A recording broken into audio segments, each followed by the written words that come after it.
नाशिक ग्रामीण जिल्हा पोलीस अधीक्षक बाळासाहेब पाटील यांच्या मार्गदर्शनाखाली मालेगाव तालुका पोलीस ठाण्याच्या पथकानं मोठी कारवाई करत 10 लाख रुपये किमतीच्या बनावट चलनी नोटा जप्त केल्या आहेत।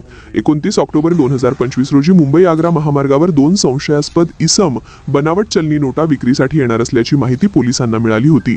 त्यानुसार पेट्रोलिंग दरम्यान A1 सागर हॉटेल समोर 2 इसम आढळले। त्यांची झडती घेतली असता त्यांच्या ताब्यातून 500 रुपयांच्या 2000 बनावट नोटा म्हणजे एकूण 10 लाख रुपये, 2 मोबाईल फोन आणि एक बॅग असा एकूण 10,20,000 रुपयांचा मुद्देमाल जप्त करण्यात आला। 29 तारखेला मालेगाव तालुका पोलीस स्टेशनच्या हद्दीमध्ये मुंबई आग्रा महामार्गावर A1 सागर या हॉटेलच्या समोर 2 संशयित व्यक्ती या आमच्या पेट्रोलिंग पार्टीला आढळल्या।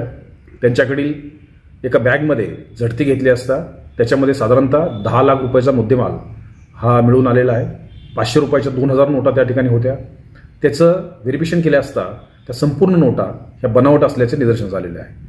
हे 2 व्यक्ती नजीर अन्सारी आणि मोहम्मद अन्सारी हे बऱ्हाणपूर मध्य प्रदेश या ठिकाणचे रहिवासी आहेत।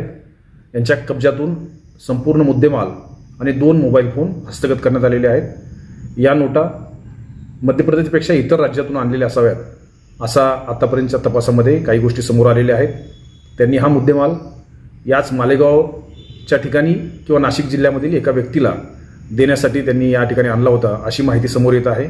याबाबत मालेगाव तालुका पोलीस स्टेशनला गुन्हा दाखल करण्यात आलेला आहे। पोलीस स्टेशनचे प्रभारी अधिकारी प्रीतम चौधरी याबाबतचा अधिक तपास करत आहेत। आरोपींना 8 दिवसाचा PCR मिळालेला आहे।